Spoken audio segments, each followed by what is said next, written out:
Bonjour à tous et bonjour à toi. Alors je reviens aujourd'hui avec le tirage du vendredi qui va arriver plus tard du coup.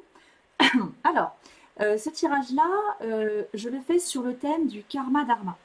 Donc pour ceux qui ont un petit peu suivi mes stories Instagram, qui ne sont pas très nombreuses, hein, la semaine dernière j'étais en formation astro et ce module portait sur voilà, ce sujet passionnant du karma et du dharma, qui n'est ni plus ni moins que le chemin de vie en astrologie tibétaine. Donc, pour faire simple, le chemin de vie, c'est un petit peu comme une barre, voilà, de fer, où on commence d'un côté avec le dharma et où le but c'est d'aller rejoindre le dharma. Le karma, pour vous faire les choses simples et de manière très vulgarisée, c'est un peu voilà, le milieu dans lequel vous avez grandi, l'ambiance dans laquelle vous avez baigné depuis que vous êtes enfant. Et pour ceux qui croient à ça, ça correspond aussi aux vies antérieures. Pas à toutes, a priori, ça correspondrait qu'à une partie des vies antérieures, les plus récentes, bref. Là, il y a énormément de théories là-dessus, donc je ne m'engagerai pas sur le sujet parce que c'est pas mon truc. Mais en tout cas, voilà, le karma, ça correspond vraiment à toute cette première partie de vie où vous avez baigné dans un environnement familial, dans un environnement tout court, que ce soit l'environnement scolaire, l'environnement amical, l'environnement familial forcément. Et l'idée, c'est de se détacher de ce karma, euh, de s'en servir bien sûr, de s'en servir comme une sorte d'engrais, mais de se détacher, de pousser en fait à partir de ce karma comme une plante pour aller vers votre dharma. Et le dharma, eh ben, c'est là où votre vie vous mène. C'est aller vers quelque chose que vous n'avez jamais eu quand vous étiez enfant, mais voilà, qui vous appelle, vous sentez qu'il y a quelque chose qui vous fait envie et ça vous demande d'aller, de sortir de vos fameuses zones de confort, le truc un peu à la mode, mais qui est vraiment très très vrai et qui se ressent probablement sûrement. Mais parfois par crainte, par peur de perdre tout ce qui est nous, eh bien on ne va pas vers des choix de vie qui pourraient nous rendre profondément heureux. Mais on s'identifie tellement à cette partie karmique, on s'identifie tellement à ce qu'a été notre histoire sur notre première partie de vie que du coup on a les boules, on part en courant et on ne file pas vers, vers un chemin de vie qui pourrait nous être vraiment solaire. Et un chemin de vie qui viendrait justement nous faire rayonner encore plus qui nous sommes. Et là je parle vraiment de notre signe solaire en astrologie. Par exemple, si tu es Capricorne, eh bien, si tu vas vers ton dharma, tu peux vraiment encore plus rayonner ton signe, l'énergie de ton signe. Bon, et pas que, hein, mais voilà. Donc, le tirage que je vais faire est basé sur le karma dharma. Alors, je ne vais pas faire 12 tirages parce que il y a 12 chemins de vie différents, forcément. Euh, Enfin, forcément, c'est peut-être pas évident pour vous, mais en tout cas, sachez-le, il y a 12 chemins de vie différents. Je vais faire seulement 3 tirages, donc vous allez sentir. Là, je ne vais pas du tout parler des signes. Et ce tirage va porter sur le sujet suivant. Qu'est-ce que votre karma a à vous dire pour que vous sortiez en fait de ce karma et que vous serviez de ce karma comme un tremplin pour aller vers là où vous êtes censé aller? Et qu'est-ce que votre dharma a à vous dire pour vous conforter dans le fait qu'il faut y aller? Voilà, c'est tout. Donc si ça vous intéresse, eh ben, allez-y, vous choisissez entre le choix numéro 1, le numéro 2, le numéro 3. Je vais vous les montrer, vous allez les voir juste après. Et puis c'est parti. Voilà, donc voici les 3 choix. Donc le choix numéro 1 ici, le choix numéro 2 et le choix numéro 3. Numéro 3, pardon. C'est parti. Alors, si tu as fait le choix numéro 1, voilà où on se situe pour toi. Donc ici se trouve le message de ton karma, donc de ton passé si tu préfères, voilà, de la première partie de ta vie, de ton enfance, de ta petite enfance, de ton adolescence. Donc ici le message de ton passé et ici le message bah, de ton dharma, donc on peut dire de ton avenir, hein, de ce que tu es appelé ou amené à faire. Alors c'est rigolo, j'ai l'impression qu'ici, ton passé est en train de te dire qu'il est temps que tu te jettes dans le vide et que tu laisses apparaître ce fameux filet qui apparaît comme par magie, un peu comme dans Indiana Jones.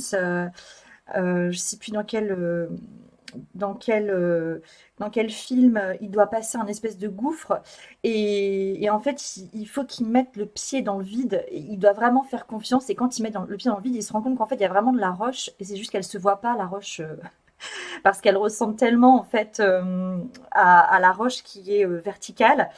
Je crois que c'est ça, que on a l'impression que du coup elle n'est pas voilà, il n'y a pas de pont, quoi. Mais en fait, si, il y en a bien un. Bref, en tout cas, j'ai l'impression que ton karma, il te dit ça, vas-y. Alors, on a la carte du fou, quand même, que je te dise quelles sont les cartes. Et la carte de la commissure des lèvres. Alors, les mots-clés de la commissure des lèvres sont les suivants. Ah, on te demande de goûter là à la vie, hein, clairement. Je ne sais pas quel a été ton passé, mais il y a des chances qu'il y ait eu énormément Je ne sais pas s'il y a eu énormément de malheur, mais il y a dû y avoir une injonction à ne pas prendre goût à la vie, en fait. C'est comme s'il y avait un interdit de prendre du plaisir à vivre. Et donc là, donc ça doit être très très compliqué du coup de lâcher prise et de juste te faire plaisir de temps en temps. Et donc là, cette carte de la commissure des lèvres te donne ces mots-clés suivants: nutrition, santé, bien-être, apport aux autres, instauration de l'équilibre, sustentation du corps, de l'esprit et de l'âme. En fait, ouais, là, c'est comme si ton karma, il te disait, ça y est, tu as fait le tour en fait de ton... Il y a trop de choses qui se répètent en fait. L'histoire que tu as vécue par ton passé, les schémas que tu revis encore, n'arrêtent pas de se répéter. Et la seule solution que tu as de sortir de là, c'est de faire un grand saut dans le vide et de goûter à des choses auxquelles tu n'as jamais goûté. Moi, j'ai quand même l'impression qu'il y a un lien avec le corps, un lien avec les plaisirs du corps, les plaisirs des lèvres, le goût, le goût du risque, peut-être, tout ce qui est en lien avec le goût. Pas forcément le goût gustatif en bouche, hein, voilà, prendre du goût à faire les choses. Il y a vraiment quelque chose en lien avec ça. Alors, ça va sûrement te parler, à mon avis, hein, parce que, en fait, là, j'ai pas plus d'infos qui me viennent, parce que je pense que ça peut concerner n'importe quel type de situation, et que vous êtes probablement plusieurs concernés par ce choix. Alors, que te dit ton dharma? Ici, on a le 4 de coupe avec la carte du malheur. Bah, c'est comme si ton dharma te disait qu'il était temps de faire le deuil du malheur. Alors, est-ce que c'est vraiment le malheur, c'est vraiment le mot? Je ne suis pas certaine. Ton passé a probablement été triste. Je pense qu'il y a eu de la tristesse. Alors oui, la tristesse et le malheur sont des synonymes, mais il y a malheur et malheur. Donc, tu n'as peut-être pas vécu des tragédies, mais tu as peut-être vécu dans une tristesse constante, peut-être liée à une tragédie, peut-être liée à quelque chose d'extrêmement douloureux. Et là, il est temps que tu fasses le choix de la coupe remplie. Avec le 4 de coupe, c'est pas encore la carte du choix. Ici, la carte du choix, elle apparaît plutôt avec le 7 de coupe. Mais ici, on te demande de faire un choix qui va te permettre de trouver un équilibre émotionnel. Et pour trouver cet équilibre émotionnel, il y a un moment, il faut que tu te mettes en déséquilibre. Et c'est ce que te demande ton karma. Et à un moment, pour se mettre en déséquilibre, en fait, il faut sauter, quoi. Et quand tu sautes, il y a un moment, tu es en déséquilibre.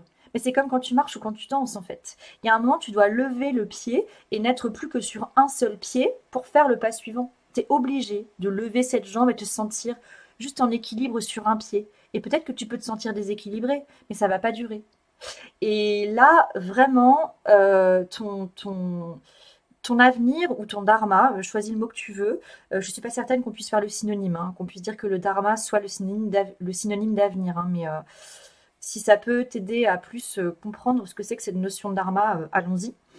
En tout cas, le dharma, c'est l'appel de l'âme en fait, hein, c'est ce que tu as choisi en fait alors attends, c'est quoi la phrase? Le dharma, c'est ce que tu as... Attends, j'arrive pas à faire ma phrase. Tu as choisi de tendre vers quelque chose de nouveau, quelque chose que tu n'as jamais eu quand tu étais enfant, quelque chose que tu n'as jamais eu dans ton passé. C'est ça ton dharma en fait. Ce truc vers lequel tu as choisi de tendre. Et donc vas-y, il faut que tu tendes là vers un équilibre émotionnel et tu ne pourras pas trouver cet équilibre tant que tu n'auras pas fait le deuil de ces fonctionnements que tu as, qui sont simplement liés à la peur de te détacher de quelque chose auquel tu t'attaches. Ton identité, hein, tu attaches ton identité à ton passé. Elle fait certes ce que tu es, mais elle n'est pas ce que tu es.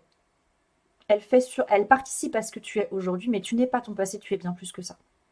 Et donc, il va falloir là que tu fasses le deuil d'un certain fonctionnement et que tu fasses le choix de l'équilibre émotionnel en décidant de faire le grand saut vers quelque chose qui te nourrit profondément. Voilà. Et ben, c'est tout pour toi. Donc, je te souhaite un joli chemin. À bientôt.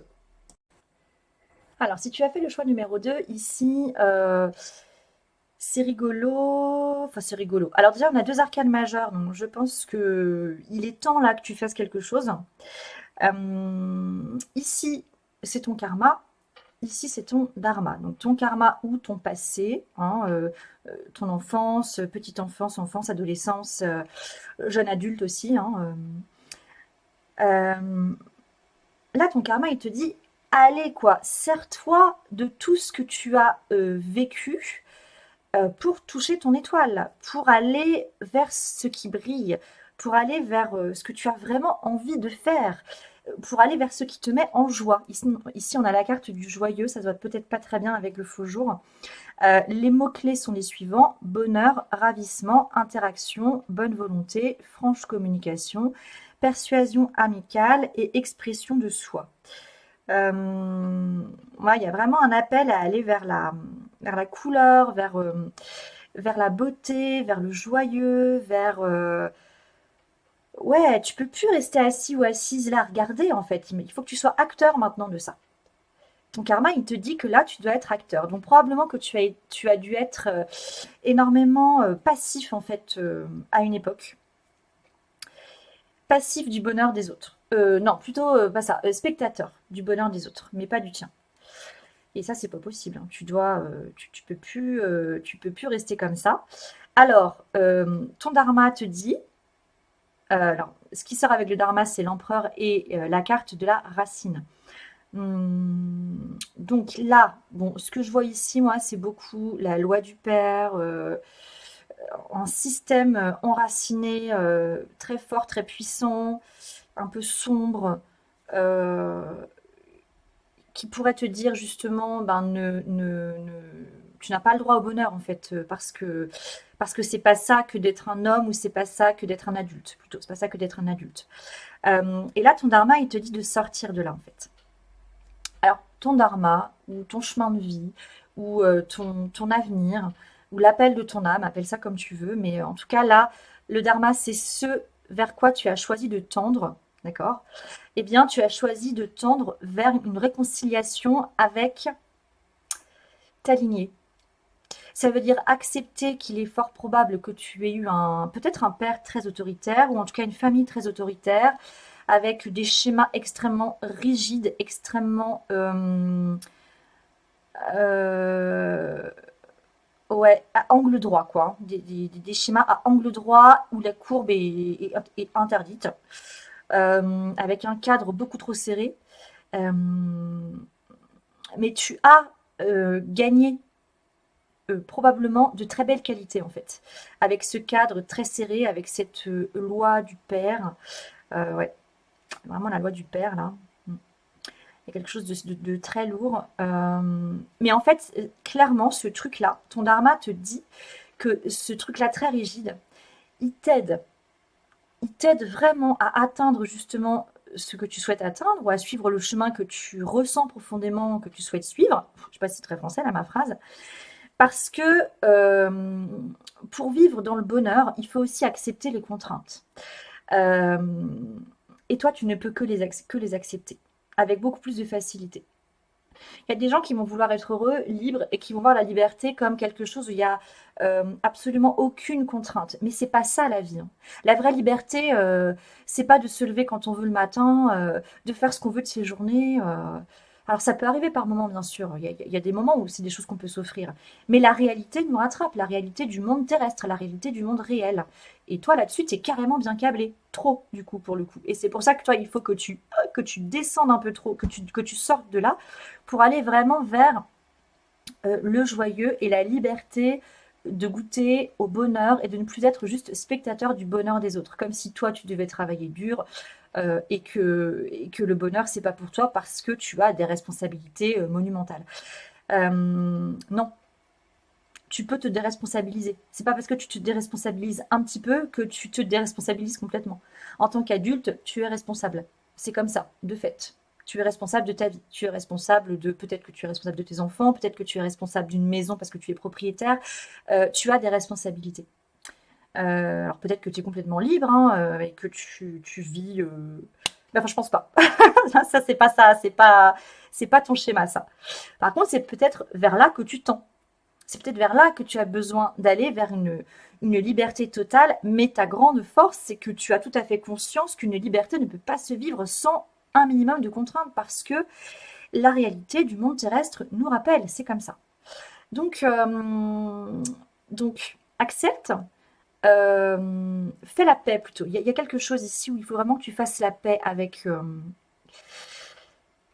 ce côté très autoritaire, peut-être tortionnaire même, que tu as peut-être vécu, subi, hein, voire subi, et accepte d'aller vers là où tu souhaites aller avec beaucoup plus de légèreté. Accepte de vivre ton bonheur et de ne plus être spectateur de ceux des autres, parce que toi aussi tu as le droit, complètement le droit, enfin c'est normal. Hum, Ça va te demander de passer par de la communication. J'ai l'impression que tu n'as pas forcément l'air à l'aise avec cette idée peut-être de communiquer ce que tu souhaites vivre, ce que tu souhaites profondément vivre comme liberté. Ça va vraiment te demander de passer ouais, par un aspect communication qui te plaît peut-être pas, mais c'est vraiment une clé très précieuse pour que tu puisses vivre un bonheur auquel tu crois ne pas avoir le droit. Voilà pour toi. Moi, je te souhaite un beau chemin. Salut. Alors, si tu as fait le choix numéro 3, voilà où tu en es. Alors, il y a quelque chose d'un peu... Je dirais pas... On pourrait tendance à penser, si on connaît un peu le tarot, que c'est lourd, qu'il y a un karma assez lourd, mais je suis pas certaine qu'il soit si lourd que ça. Alors, si, je pense qu'il y a de la lourdeur, mais que tu as fait du chemin. Tu as fait du chemin par rapport à ton passé, à ton passé, qui, je pense, est quand même vraiment très lourd. Mais toi, tu as déjà écrémé. Alors, karma ici, dharma ici, ok. Le karma, je te le rappelle, c'est ton passé, donc ta petite enfance, ton adolescence, peut-être ta vie de jeune adulte, hein, ça dépend aussi l'âge que tu as. Euh, bon, ici, j'ai l'impression que ton karma, ton passé, est en train de te dire que tu as été prisonnière longtemps, que tu as subi des situations, que tu as subi des situations longtemps, que tu as été victime, que tu as probablement été manipulée, mais que ça c'est terminé en fait. La carte de la lune, parce que donc ici on a la carte de la lune avec la carte de la jeune mariée, hein, tu vois, je te laisse observer la jeune mariée, hein, la situation n'est pas hyper kiffante, elle se marie quand même avec des chaînes autour d'elle, donc ça fait pas rêver. Et ici on a le 9 de denier et la carte du voyage, hein, il y a quand même beaucoup plus de légèreté par ici. Moi j'ai l'impression que la lune est en train de te dire c'est bon, tu tiens tu tiens le bon bout. Et, et c'est comme si ce que tu vivais en ce moment, c'était comme une dernière étape avant la sortie des eaux, euh, libérée. C'est comme si là, cette dernière plongée, c'était le dernier bain nettoyant avant de changer l'eau du bain, justement. Parce que le karma, le passé, notre histoire familiale, c'est aussi, on peut aussi la comparer à l'eau d'un bain dans laquelle on a baigné très longtemps et qui est crade. Au bout d'un moment, il faut la changer. Bah là, ça y est. Toi, tu vas pouvoir la changer. J'ai l'impression que ton karma est en train de te dire, c'est bon, là, tu vas pouvoir changer l'eau. Tu as vécu ce que tu as eu besoin de... Tu as vécu assez de choses, en fait, pour pouvoir vraiment te concentrer vers ton dharma. Donc, te concentrer à ton dharma. Je sais pas comment on dit. Le dharma, qu'est-ce qu'il te dit? 9 de denier, voyage. Le 9 de denier, c'est vraiment une très très belle carte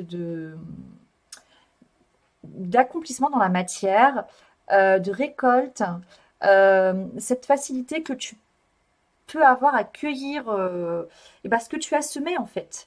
Parce que malgré ici les difficultés que tu as pu avoir, parce que clairement ici il y a eu des difficultés, euh, Eh bien, ce sont c'est comme si ces difficultés-là, c'était, enfin, c'est pareil pour toutes nos histoires de famille d'ailleurs, pour nos passés à tous, hein. C'est l'équivalent d'une sorte d'engrais, voilà, qu'on a nourri longtemps, hein, on va dire une première partie de vie. Et cet engrais, on te dit, ça y est là, tu peux le prendre, le déplacer, le mettre ailleurs pour faire fertiliser autre chose. Et c'est ça qu'on te demande de faire. Et là, ton dharma, lui, te demande d'aller voyager, il te demande d'aller regarder euh, quelles sont tes ouvertures, quel est ton champ des possibles, parce qu'il y a un champ des possibles, il suffit juste de se retourner. Il te demande de faire le bilan de tout ce que tu as appris de ce passé-là. Et de faire un bilan récurrent, presque tous les mois, j'ai l'impression. Tous les mois, de faire un nouveau bilan de ce que tu as appris. Euh, un mois, tu fais un bilan. Qu'est-ce que tu as appris, tel événement de ton passé. Le mois suivant, tu fais le point sur ce que tu as déjà noté le mois dernier et tu fais évoluer en fait ce bilan-là. C'est hyper important parce que ça va être une manière d'aller toucher tes profondeurs, mais de les sublimer, d'en sortir des apprentissages précieux. Et d'ailleurs, dans ton thème, ce serait intéressant d'aller voir où se trouve, dans quelle maison se trouve le signe du Sagittaire, parce que c'est un signe, le Sagittaire, qui va beaucoup dans les profondeurs, justement, qui descend petit à petit dans les profondeurs parce que l'hiver approche, donc voilà, il faut rentrer petit à petit sous terre. On allume les lumières pour voir ce qu'il y a dans les profondeurs et on apprend énormément. On apprend énormément de choses et on fait cette descente dans les profondeurs pour ensuite transmettre. On a soif aussi de connaissances. Et toi, c'est ce qu'on te demande de faire. Là, j'ai vraiment l'impression qu'on te demande d'aller récolter tous les apprentissages très précieux que tu as appris grâce à ces situations-là difficiles et que ces apprentissages, il faut absolument que tu les transmettes. La carte du voyage, c'est aussi une manière de voyager pour transmettre en fait. Bon, presque transmettre entre guillemets la bonne parole, hein, entre guillemets vraiment, mais là il y a vraiment des expériences de vie et des apprentissages surtout liés à ces expériences qu'on te demande d'aller partager, hein, d'une manière ou d'une autre. Concrètement, dans la matière. Concrètement, dans la matière, ça veut dire que tu peux vraiment en faire un. Il est possible que tu puisses en faire un métier. Et si tu as déjà un job et que tu n'as pas envie d'en changer, il est possible que tu puisses te servir de ça dans ton métier actuel. Voilà pour toi. Écoute, je te souhaite un très beau chemin et je te dis à bientôt.